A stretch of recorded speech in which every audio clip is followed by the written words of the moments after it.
We're in the neighborhood where Ahmaud Arbery was shot and killed retracing his steps. We want to start here with the house that was under construction.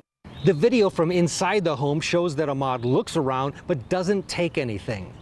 Across the street, you can see those trees where the neighbor was caught on surveillance video talking to 911. And he's been caught on the camera a bunch before at night. Kind of an ongoing thing out here. And you said it was a male in a black t-shirt? A white t-shirt, black guy, white t-shirt. Ahmaud spent several minutes inside the house under construction, and then he moves up Satilla Drive. He starts running towards the McMichaels home, which is 5 houses up on the right-hand side.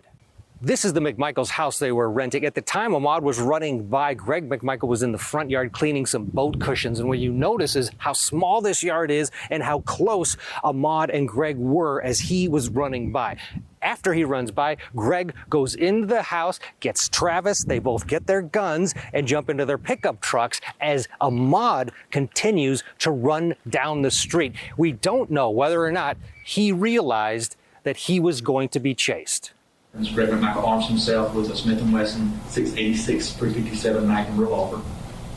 Travis McMichael arms himself with a Remington 870 pump 12-gauge shotgun.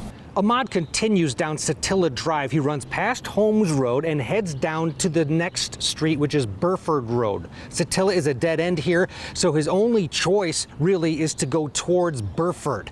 The roads here are very narrow. Ahmaud is essentially trapped in this neighborhood. By this time, the McMichaels have caught up to Ahmaud in their pickup. Ahmaud is approaching William Roddy Bryant's home, which is going to be coming up on the left-hand side after this group of trees. This is Roddy Bryant's house. His home surveillance video that has not been released to the public picks up what happens next. In the video, you actually see Bernard trying to get away. He's running backwards, the truck moving backwards, he's moving forward. He's trying to escape at that point in the video. Roddy then joins the chase, getting into his pickup. At some point, Ahmaud switches directions and comes back up Burford Road, getting past the McMichaels truck. But Roddy is now out in the road with his truck. By the time Ahmaud gets to where Roddy Bryant's home is, Bryant's truck is in the middle of the road. The McMichaels are behind him. He's trapped in between these 2 pickup trucks. Ahmaud gets past Roddy, but he hits his pickup, leaving fibers from his t-shirt behind. He then runs down Satilla to Holmes Road. He runs down Holmes and then doubles back again. Now, Roddy Bryant is behind Ahmaud and starts taking that video from his cell phone. The McMichaels are waiting for Ahmaud. Their pickup is parked in the road. Greg McMichael is in the back. Travis, shotgun in hand, is outside the driver's side. This is where it all comes to an end, at the corner of Satilla and Holmes, where Ahmaud and Travis McMichael struggle, where Ahmaud is shot 3 times by Travis McMichael before falling to the ground. And it's also where Travis McMichael uttered those words, N-word, the last 2 words possibly that Ahmaud Arbery heard in his life. There's a small memorial marking the spot where he died with flowers and a small plaque. And Ted Rollins joins us now. Ted, first thing, you're describing the roads as very narrow. I saw the lines, though. It's unusual in a neighborhood to have, those painted lines. Can you kind of explain to us what's going on there with the painted lines?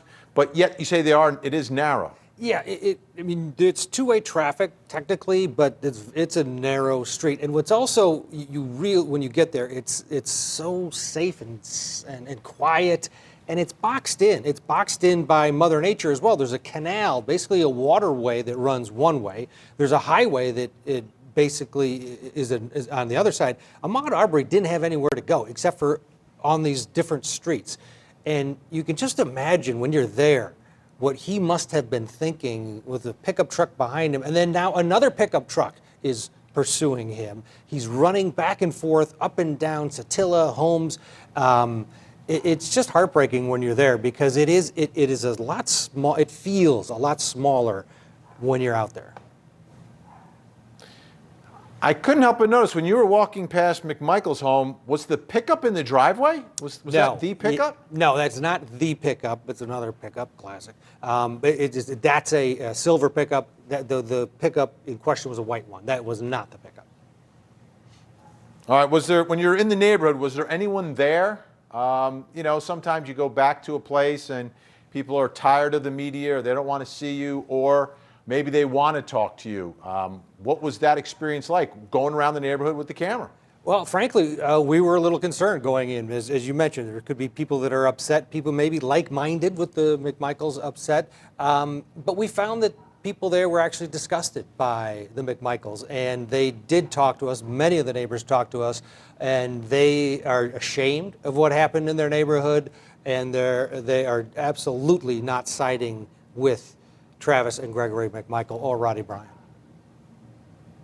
And finally, how about the construction site where you started everything?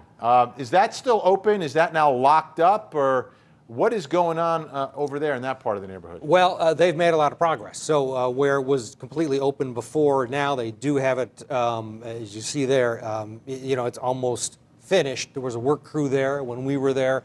It's a different scenario. There's a sign outside. It says, you know, that this is private property. And it also says that this family that owns this home is heartbroken about what happened and the fact that this home was part of the narrative.